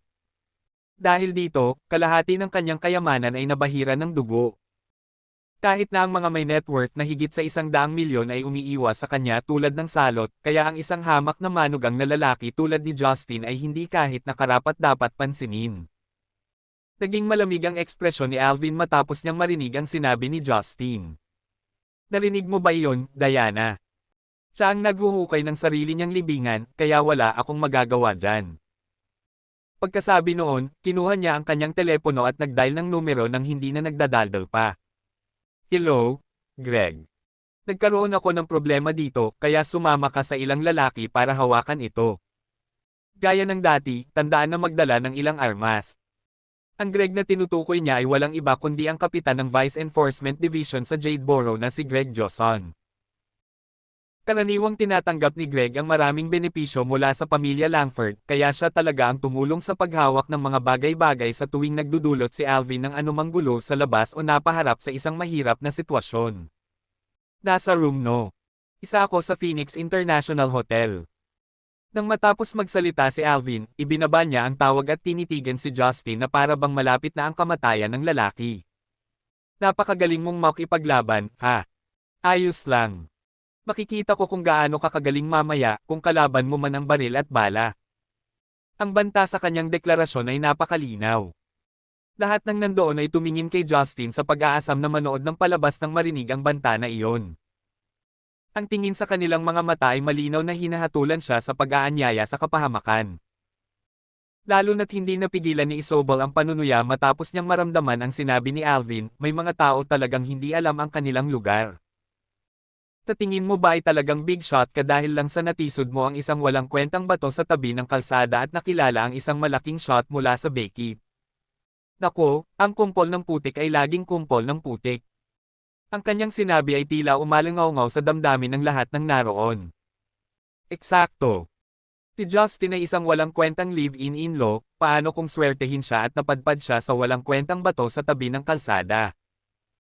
Walang nang ahas na gawin sa kanya si Alvin nang narito ang malaking shot na iyon mula sa Bakip, ngunit ngayong umalis na ang big shot, si Justin ay walang iba kundi isang kumpol ng putik. Ang tanga. Bakit ngayon mo lang tinatago si Nanay, Justin? Hindi ba't lahat kayo ay mayabang kanina, wala man lang kahit katiting na paggalang sa aking ama? Hindi napigilan ni Alvin ang pangungutya nang mapansin niyang takot na takot si Justin sa kanyang pagbabante kaya hindi siya makapagbitaw kahit isang salita. Sure enough, duwag siya. Hindi pa nga siya nakakakita ng baril, natulala na siya to the point na wala siyang lakas ng loob na sumilip. Ano ang dapat sabihin? Tinulyapan siya ni Justin ng masama, wala sa mood na abalahin siya. Hindi mo ba naisip na nililigawan mo si kamatayan para banta ako ng baril? Kamundong ito, dalawa lang ang klase ng tao na naglalakas loob na pumutok ng baril sa akin. Ang isa ay isang patay na tao, at ang isa ay isang tao na ilang sandali ang layo mula sa kamatayan. Narinig niyo ba yon? Tinabi niya na nililigawan ko si kamatayan. Nang marinig ang kanyang komento, kumilos si Alvin na parang ito ang pinakamalaking biro sa mundo. Bakit ka nag-aalala tungkol sa isang tanga, Mr. Langford? Who knows? Baka maihipan niya ang pantalon niya kapag nakakita siya ng baril mamaya. Eksakto. Kalmado lang siya at walang kibo, pero baka siya ang unang umihi ng pantalon niya mamaya. Tinundan ng mga tao ang pangunguna ni Alvin, lahat ay banibiro si Justin sa mga pangit na salita. Gayunpaman, ayaw ni Justin na mag-aksaya ng oras sa kanila. Maangin lang niyang sagot, talaga. Kung gayon, talagang gusto kong makita kung ang mga taong tinawagan mo ay maglalakas loob na magpaputok ng baril sa akin. Sabay-sabay, ang kanyang proklamasyon ay may mga malakas na tawa na umalingaw mula sa karamihan. Ang kanilang mga mata ay may bahid ng pang-aalipusta dahil itinuturing nila ang kanyang mga salita bilang isang huling ditch na pagsisikap lamang. Habang sila ay tumatawa ng malakas, ang isang pakiramdam ng pagkamuhi kay Justin ay hindi maaalis sa loob ni Diana. Bagamat hindi niya ito nagustuhan 3 taon na ang nakakaraan, hindi niya ito masyadong kinasusuklaman. Sa oras na iyon, hindi siya gaanong mayabang tulad ng ngayon kahit na siya ay isang tanga at umaasa lamang sa pamilyang Smith upang suportahan siya. Ngayon, gayunpaman, hindi na niya alam ang kanyang lugar. I wonder if he suffered a heavy blow out there in the past 3 years that his personality changed so drastically, and he became such an extreme person. Kawakas ay natigilan si Diana at umungol sa kanya, tama na, Justin. Bakit nandito ka pa? Pilasan mo at umalis ka na dito. Hindi ka welcome dito. Bagamat pinapagalitan siya nito, gusto niya talagang iligtas siya sa huling pagkakataon. Gaano man ako kagalit sa kanya, hindi lalim ng galit ang gusto kong makita siyang mamatay sa kamay ng iba. At alam na alam ko kung anong klaseng tao si Alvin. Ang isang tulad ni Justin na walang kapangyarihan o katayuan ay aayusin kung siya ay mahulog sa kanyang mga kamay, kung hindi mamatay sa isang malagim na kamatayan. Nako, hindi man lang na-appreciate ni Justin ang kabaitan niya. Hindi siya kumilos para umalis. Sa halip, tinitigan pa siya nito at iginiit, huwag kang mag-alala, Diana. Walang sino man sa mundong ito ang maglalakas loob na magpaputok ng baril sa akin o kunin ka. Narinig mo ba lahat yan? Matigas pa rin siya sa mga ganitong oras. Ang kanyang mga salita ay muling naging sanhi ng pagtawa ng mga tao. Sa kanilang mga mata, walang pinagkaiba ang kanyang mga kilos sa paghuhukay ng sarili niyang libingan. Siya ay malapit ng mamatay, ngunit gayunpaman, siya ay kumikilos ng mataas at makapangyarihan. Magmumukha na siyang tanga sa lahat ng ginagawa niya. Talagang hindi ka nakakaligtas, Justin. Nawala ng pag-asa si Diana sa kanya. Kalimutan mo na. Maging ang Diyos mismo ay hindi kayang iligtas ang mapahamak na taong ito. Dahil determinado siyang ligawan si kamatayan, bakit ko ay dudugtong ang aking ilong sa kanyang mga gawain? Nang mabahira na ang kawalan ng pag-asa sa kanyang mukha, biglang tumunog ang isang yabag ng paa sa labas ng pinto ng pribadong silid. Sa susunod na sandali, isang nasa katanghaliang gulang na lalaki na nakauniporme ng pulis kasama ang ilang mga subordinate ay nagmamadaling pumasok sa silid. Ginoo Langford. Pagkapasok nila sa silid, agad na lumapit kay Alvin ang nasa katanghaliang gulang na pulis, si Greg Johnson. Kung gayon, sinong mangmang na tanga ang nanakit sa iyo sa pagkakataong ito? Ayan. Siya yun. Pagkunot ng kanyang mga labi, sinanay ni Alvin ang kanyang tingin kay Justin. As usual, take him away with some random excuse. Tandaan na alagaan siyang mabuti habang nasa kustodiya. Kahit na hindi siya mamatay, gusto kong mapunta siya sa loob ng 1 pulgada ng buhay niya. Naririnig mo ba ako? As usual, di ba? Sige, nakuha ko.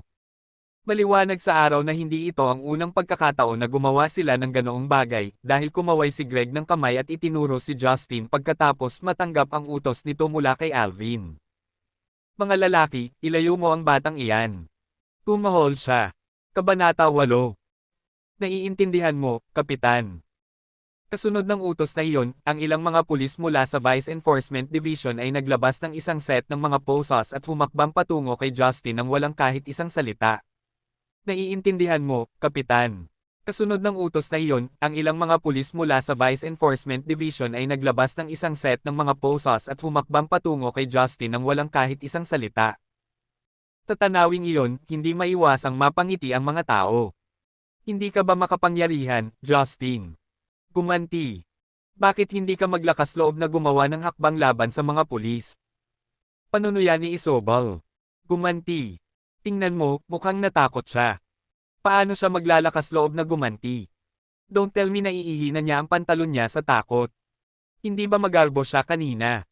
Bakit siya naging duwag ngayon? Sa sandaling iyon, nagsimula silang lahat na sipin siya nang siya ay nakababa. Naiinis lang silang makita ang superior niyang kilos ngayon. Hindi ba't isa lang siyang walang kwentang live-in-law? Bakit siya umarte na para siyang malaking keso? At saka, sinabi pa niyang kaya niyang ibigay kay Diana ang mundo kung gusto niya. Bakit ngayon ay nanginginig na siya sa kanyang bota bago pa man lang siya nakakita ng baril? So, ito ang alas sa iyong manggas, Alvin. Ano man ang kanilang paninira, hindi man lang mapakali si Justin na tingnan sila. Ilang langgam lang sila. Hindi sila karapat-dapat sa atensyon ko. Kung ito nga ang iyong trump card, talagang bigo ako sa iyo. He lamented, shake his head. Well. Gusto niya akong ilayo kasama ang ilang pulis lang mula sa Vice Enforcement Division. Hindi niya ba ako masyadong minamaliit? Tingnan mo, naglalagay pa rin siya ng isang matapang na harapan. Sa kanyang sinabi, ang iba ay agad na gumanti bago pa man makasagot si Alvin. Tama na yan. Iwanan mo ang aksyon, Justin. Wala ka bang ideya kung saan ka nakatayo? Ang adik talaga niya sa pag-arte. Mr. Langford, ilayo mo na lang siya nang hindi nagsasayang ng hininga sa kanya. Naiinis akong makita siya. Pakinggan. Alisin mo na siya para hindi na niya mapahiya pa dito.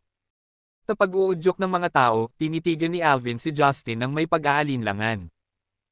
Wala sa mood na makipagyak sa kanya, kumaway siya ng kamay at nagutos, ilayo mo siya, Captain Johnson. Dalhin mo siya.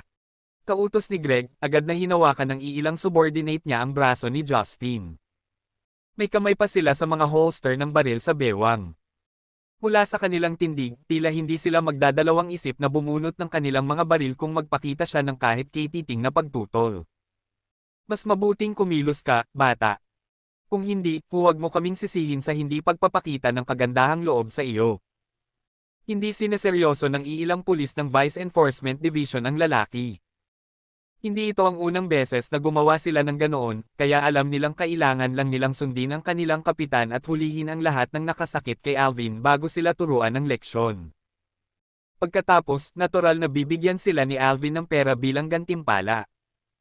Bagamat hindi gaanong, makakakuha sila ng hindi bababa sa 10,000 bawat tao. Iyon ay sapat na para sa kanila upang tumangkilik sa isang clubhouse at bumili ng kumpanya ng ilang mga sisiw upang carhouse magdamag. Mukhang ang karamihan sa inyo ay talagang walang batas. Nang makitang kinukuha nila siya sa pamamagitan ng puwersa, ngumisi si Justin at nagtanong, hinahuli mo lang ang sino mang gusto mo nang walang dahilan. Isang dahilan. Nang marinig iyon, huminga ang isa sa mga pulis at sumagot, sige. Gusto mo ng dahilan.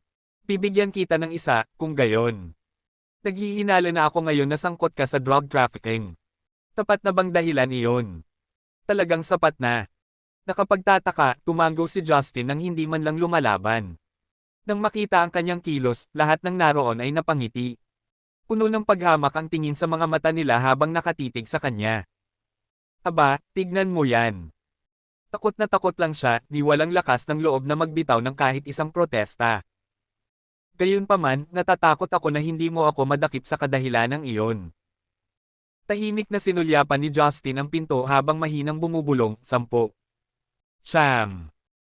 Ang mga pulis ay natural na walang pakialam sa kung ano man ang kanyang ibinubulong, ngunit nang marinig nila ang kanyang deklarasyon, sila ay tumawa at gumuhit. Iniisip mo bang lumaban sa pag-aresto, bata? Hindi pa natatapos ang kanilang mga salita ay inilabas nila ang kanilang mga baril ng walang isa pang salita at itinutok ang mga ito sa ulo ni Justin. Halika, tingnan ko kung paano ka lalaban. Ang komentong iyon ng isang pulis ay agad na nagpatawa sa mga tao. Walang alinlangan, ang ginawa nilang iyon ay sadyang takutin si Justin at magmukhang tanga. Ayaw ko sa mga taong nakatutok sa akin ang kanilang mga baril, kaya mas mabuting itabi mo sila bago ako magalit. Sa isang iglap, naging yelo ang tingin ni Justin. Ang pinakaayaw ko sa buong buhay ko ay ang pagtutok ng baril sa akin ng iba. Gusto ko lang tatuokan ka ng baril. E ano ngayon? Sa malamig na tawa, ginawa ng isang pulis na hampasin siya sa ulo gamit ang baril sa kanyang kamay. Hindi lang kita tinutukan ng baril, pati ikaw ay tatamaan din kita. Sa sandaling iyon, isang segundo na lang ang layo ng baril mula sa pagtama sa ulo ni Justin. Kung talagang nakipag-ugnayan ito, tiyak na maraming dugo. Ang lahat ng naroon ay nakatuon ang kanilang mga tingin kay Justin sa pag-asam ng isang palabas, kahit na kinuha ng udyok na bilasan ang mga bagay. Ngunit sa kritikal na sandaling iyon, kumilos si Justin. Bigla niyang itinaas ang kanang kamay at hinawakan ang palso ng pulis. Sa bahagyang puwersa, nahati ang hangin sa pagkabasag ng buto. Nabali ang palso ng pulis, at ang baril sa kanyang kamay ay nahulog sa kamay ni Justin sa isang kisap mata. Ah! Sa sumunod na segundo, isang matinding panaghoy ang umalangaw-ngaw sa buong silid. Pagkatapos ay sinipa ni Justin ang kanyang nikap, dahilan para mapaluhod ang pulis sa kanyang harapan ng may kaluskos. Tinabi ko na sa iyo na ayaw kong tinutukan ako ng baril ng iba. Ang kanyang mukha ay tila nababalot ng isang layer ng hamog na nagyelo. Mabilis. Patayin siya. Naglakas loob siyang sakta ng isang pulis. Habang ang pulis na nakaluhod sa lupa ay umuungol sa tuktok ng kanyang mga baga sa sakit, ang iba ay mabilis na nagtaas ng kanilang mga baril nang makita ang eksena sa harap nila. Sa isang tries, 5 o 6 na baril ang lahat ay nakatutok kay Justin. Ibaba mo ang sandata sa kamay mo. Kung hindi, babarilan natin. Ang kanilang mga hintuturo ay nakapatong na laban sa gatilyo, at handa silang pumutok sa kanyang utak kung siya ay gagawa ng anumang biglaang paggalaw. Mukhang hindi ako naiintindihan ng marami sa inyo. Si Justin pagkatapos ay walang pag-aalinlangan na inikat ang baril sa kanyang kamay sa kanyang daliri at malamig na binibigkas, so, gusto mong makita kung sino ang mas maraming baril, ha? Okay, bibigyan kita ng pagkakataon na gawin iyon. Pagkasabi noon, hinayla niya ang isang upuan at umupo, hindi pinansin ang maraming baril na nakatutok sa kanyang ulo. Hindi man lang siya nagpanik bagkos ay ibinato niya ang isang walang pakialam na tingin sa pinto. 3, 2, 1. Sa sandaling bumagsak ang huling numero, umalangaw-ngaw ang sunod-sunod at mabibigat na yabag sa labas ng pinto. Parang may libu-libong tropa na papalapit. Kasunod nito, ang pinto ng silid ay sinipa ng malakas. Kabanata 9 na ay ipapatupad. Ang malakas na ingay ay nagulat sa lahat ng nasa eksena. Nang sila ay likas na tumingin sa direksyon ng tunog, nakita nila ang daan-daang armadong sundalo na sumugod sa pintuan. Ang mga sundalo, na nakasuot ng unipormeng militar, ay pumasok na may mga rifle sa kanilang mga kamay. Nang makapasok na sila sa eksena, pinalibutan nila ang lahat sa mabilis at maayos na paraan. Hindi na kailangang sabihin, ang iba ay nataranta. Kahit si Greg Johnson, na inimbitahan ni Alvin, ay walang ideya kung ano ang nangyayari. Parehong iniisip ang tumatakbo sa kanilang isipan. Bakit nandito ang militar? At bakit sila kumikilos na para bang nasa isang digmaan sila sa sandaling lumitaw sila? Sino ka? Anong ginagawa mo? Tahol ni Greg sa mga kawal. Kahit na ang pulisya at militar ay mula sa magkaibang sistema, lahat sila ay nasa ilalim ng jurisdiction ng gobernador ng Gaza. Bakit itinutok ng mga sundalo ang kanilang mga rifle sa amin? Tinusubukan ba nilang magsagawa ng kudeta? Abay walang sumasagot sa kanyang sigaw dahil walang awa na nakatutok sa kanya ang mga ripple. Sa sandaling iyon, isang nasa katanghaliang gulang na opisyal ng militar na nakasuot ng kanyang uniforme ang naglakad papunta sa kanya. Sa paningin ng opisyal na iyon, naramdaman ni Greg na kumukulo ang kanyang tiyan. Andrew Morsley. Bakit nandito ang salot na ito? Ang taong pinakakinatatakutan ni Greg sa Jadeboro ay hindi ang kanyang superior kundi si Andrew Morsley, na ang pangalan ay nagtanim ng takot sa masa sa Jadeboro. Si Andrew ang pinuno ng dibisyon ng Divine Dragon Guard sa Jadeboro, isa na may malaking awtoridad. Kilala sa pagiging mainitin ng ulo, ipagwawalang bahala pa niya ang alkalde ng Jadeboro sa sobrang galit. Ang Divine Dragon Guards ay kabilang sa 4 na Ozure Guards, na lubos na tumulong kay Ozure sa panahon ng kanyang pananakop sa mundo. Upang makamit ito, tiyak na napuksa nila ang hindi mabilang na mga kaaway. Colonel Morsley, bakit ka nandito? Bati ni Greg kay Andrew, na uutol ang boses. Gayunpaman, sa sandaling itinaas niya ang kanyang paa upang humakbang pasulong, isang putok ng baril ang biglang tumusok sa hangin at tumama sa lupa sa ilalim ng kanyang paa. Wala pang 1 sentimetro ang layo mula sa paglago sa kanyang daliri. Cut the nonsense. Kung ibibigay mo ang iyong mga baril, ililigtas namin ang iyong buhay. Mga kamay sa likod ng iyong ulo. Bumaba ka sa sahig. Utos ni Andrew nang hindi man lang siya tinitigan. Mula ngayon, ang mga lumalaban ay papatayin. Nang makitang tumanggi si Andrew na gumalaw, nag-aalalang iginiit ni Greg, Colonel Morsley, ako ay mula sa Vice Enforcement Division. Anong karapatan mong kumpiskahin ang mga baril namin? Kung lumabas ang balita tungkol sa pagkumpiska sa akin ng baril, paano ko may haharap ang sarili ko sa publiko? Naisip ni Greg, nag-aalala tungkol sa kanyang pagmamataas bilang pinuno ng Vice Enforcement Division. Magsabi ka ng isa pang salita, at papatayin kita. Tinaman siya ng masamang tingin ni Andrew na naging dahilan upang hindi siya makapagsalita. Kahit na si Greg ay karaniwang isang mapagmataas na tao, siya ay isang nobody bago si Andrew. Matapos niyang ibigay ang kanyang baril, ganoon din ang ginawa ng kanyang mga nasasakupan sa takot na mawalan ng buhay. Kung tutuusin, walang kapantay ang kanilang mga baril sa mga rifle ng mga sundalo. Andrew, humihingi ako ng paliwanag. Kung hindi, magrereklamo ako at sisiguraduhin kung makakarating ito sa tenga ni Ozure. Anong karapatan ng Divine Dragon Guards na kumpiskahin ang baril ko? Ulalas ni Greg habang namumuo ang galit sa kanyang dibdib. Una siyang dumating pagkatapos matanggap ang imbitasyon ni Alvin na kumita ng karagdagang kita, ngunit sa halip na makuha ang kanyang pinanggalingan, kinumpiska ng Divine Dragon Guards ang kanyang mga baril. Kaya, hindi niya hahayaang mag-slide ito nang walang kasiya siyang paliwanag. Gusto mo ng paliwanag? Tinaman siya ng tingin ni Andrew. Naghihinala ako na sangkot ka sa drug trafficking. Tapat na bang dahilan iyon? Ang isang pangungusap na iyon ay tumama sa kanila na parang kidlat na nag-iwan sa mga pulis na hindi makapagsalita. Hindi ba't iyon ang dahilan kung bakit namin ginugulo si Justin kanina? Bakit tayo inaakusahan ng militar gamit ang parehong dahilan? Andrew Morsley, maghintay ka lang. Hindi ko hahayaang mag-slide ito. Talagang magrereklamo ako. Deklare ni Greg na nagngangalit ang mga ngipin. Halatang nagbabaga siya sa galit matapos marinig ang walang hiyang palusot ni Andrew. Hihintayin kong mangyari iyon. Tagot ni Andrew na hindi man lang siya sinusulyapan. Kumaway ang kanyang kamay, nagutos siya, ibalik mo sa aming base ang mga bulok na opisyal ng Vice Enforcement Division. Kung may lumalaban, parusahan sila ng naaayon. Oo. Hangal ng mga nasasakupan niya. Ang kanilang tugon ay malakas at malakas, isang bagay na hindi kailanman matutumbasan ng mga opisyal ng pulisya ng Vice Enforcement Division. Wala pang 1 minuto, kinaladkad ng mga sundalo palabas ang mga mayayabang na pulis, kasama na ang opisyal na nabali ang palso. Pinuhat siya sa sahig at walang awa na itinapon palabas ng kwarto.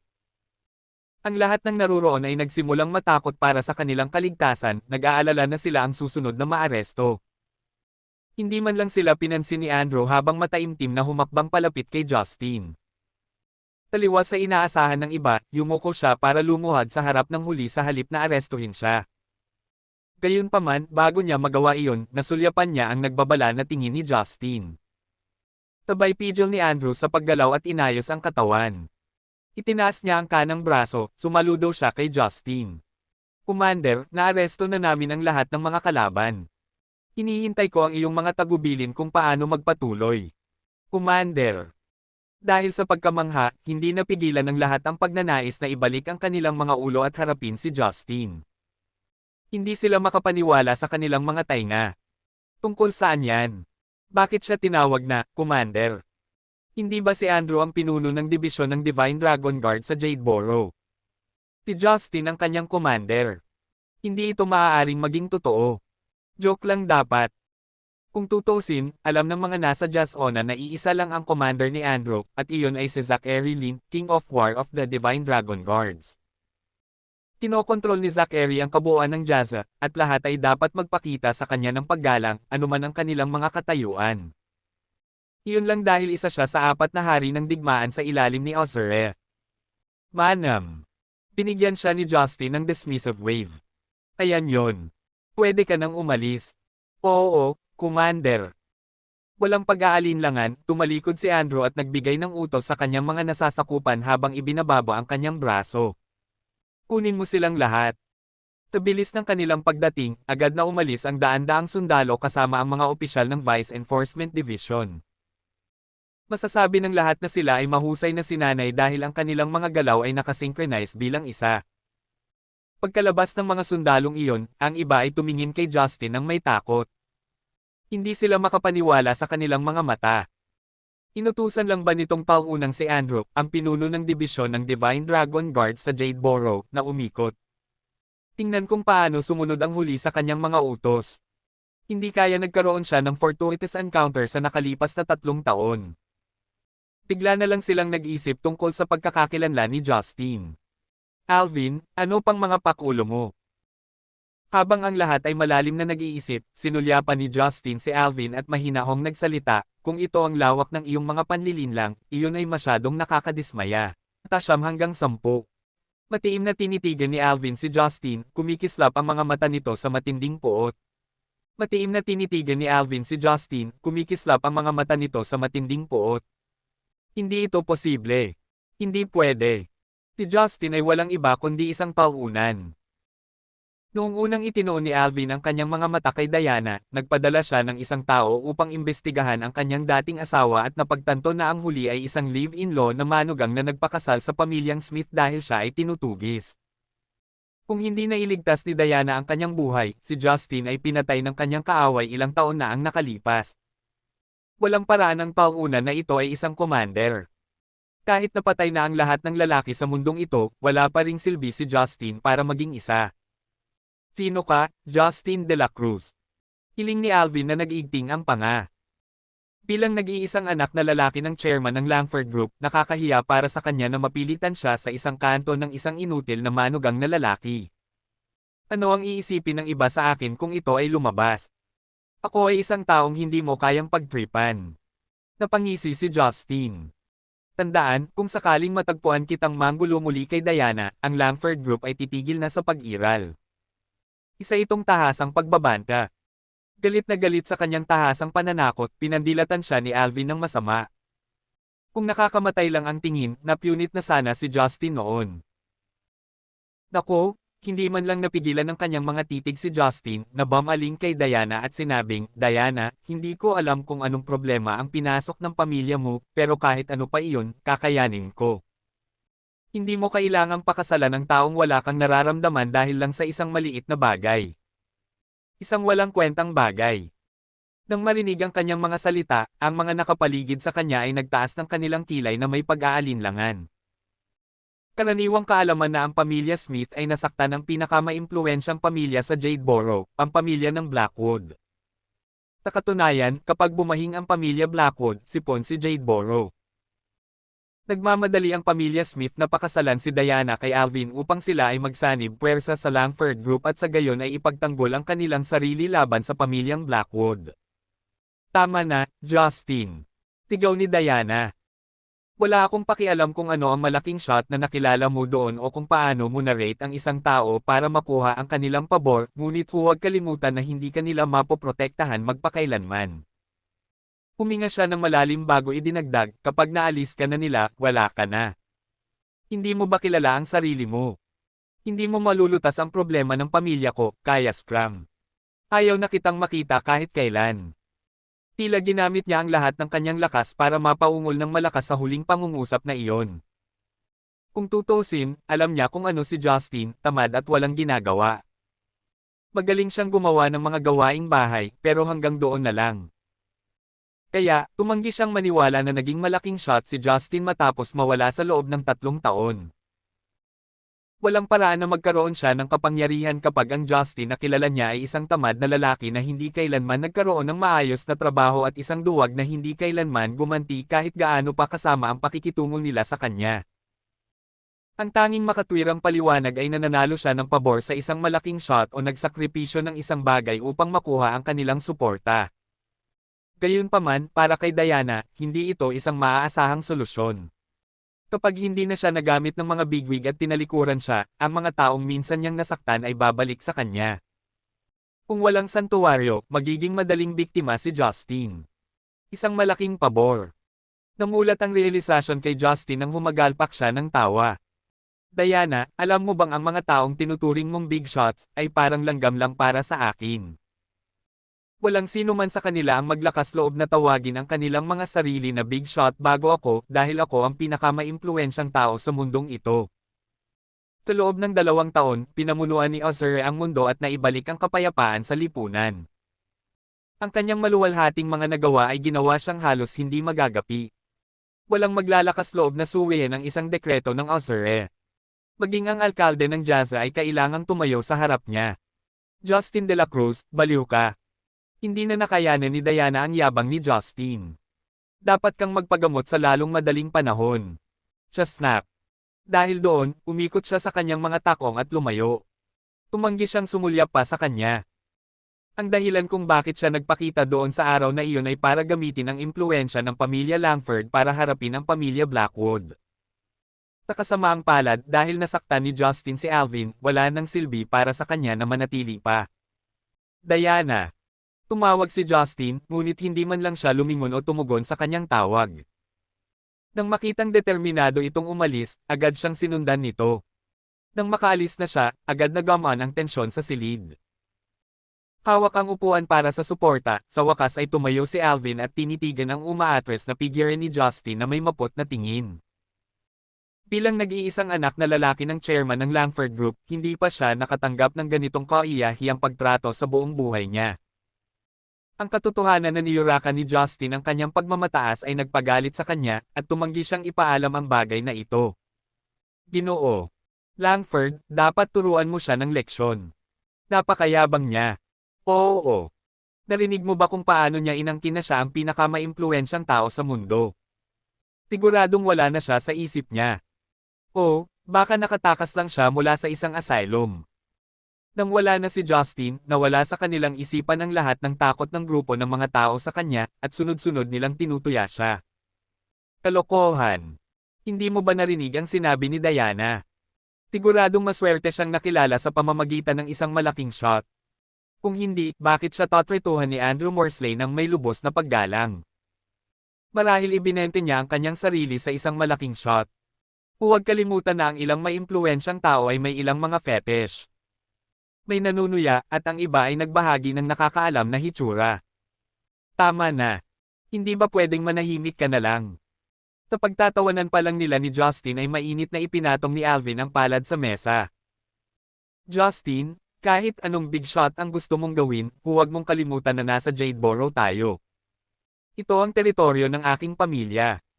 Hindi mahalaga kung sino ka, hindi ka katugma sa amin. Wala pang 3 araw, sisiguraduhin kung mapapaluhod ka sa aking paanan para sa kapatawaran. Kapag nangyari iyon, malalaman mo kung sino ang tumatawag sa Jadeboro, galit na deklara niya. Noon, isa lang ang nasa isip ni Alvin, gusto niyang patayin si Justin. Bukod kay Justin, gusto rin niyang bayaran ng buong pamilya Smith ang halaga.